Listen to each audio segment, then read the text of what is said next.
আরে ভাই দেখ মাছ ধরেছি। আরে দেখি দেখি, খুব সুন্দর মাছ তো।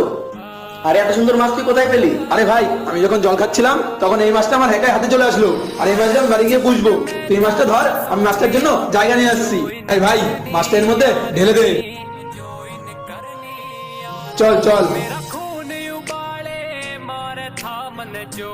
জওয়ান এদিকে আসো। হ্যাঁ স্যার আসছি। হ্যাঁ স্যার বলুন। জওয়ান এর মধ্যে কি আছে? স্যার আমি যখন জল খেতে গেছিলাম এই মাছটা আমার একাই হাতে চলে আসে, আর এই মাছটা আমি বাড়ি গিয়ে পুষবো। স্যার জওয়ান তোমাকে একটা কথা বলি, তোমাকে যদি চার দেওয়ালের মধ্যে আটকে রাখা হয় তোমার ভালো লাগবে না? স্যার আমি ছোটবেলার থেকেই খোলামেলা পছন্দ করি, আর আপনি যদি আমাকে চার দেওয়ালের মধ্যে আটকে রাখেন আমি তো দম বন্ধ হয়ে মারা যাবো। জওয়ান এতক্ষণ তোমাকে এটাই বোঝাতে চাইছিলাম, তুমি যেমন চার দেওয়ালের মধ্যে থাকতে পারবে না, এই মাছটাও থাকতে পারবে না। এই মাছটার জায়গায় কোনো জলাশয় বা নদীতে যাও, একে নদীতে ছেড়ে দিয়ে আসো। হ্যাঁ স্যার তুমি ঠিকই বলেছো, এই মাছটাকে আমি তার নিজের জায়গায় ছেড়ে দিয়ে আসছি।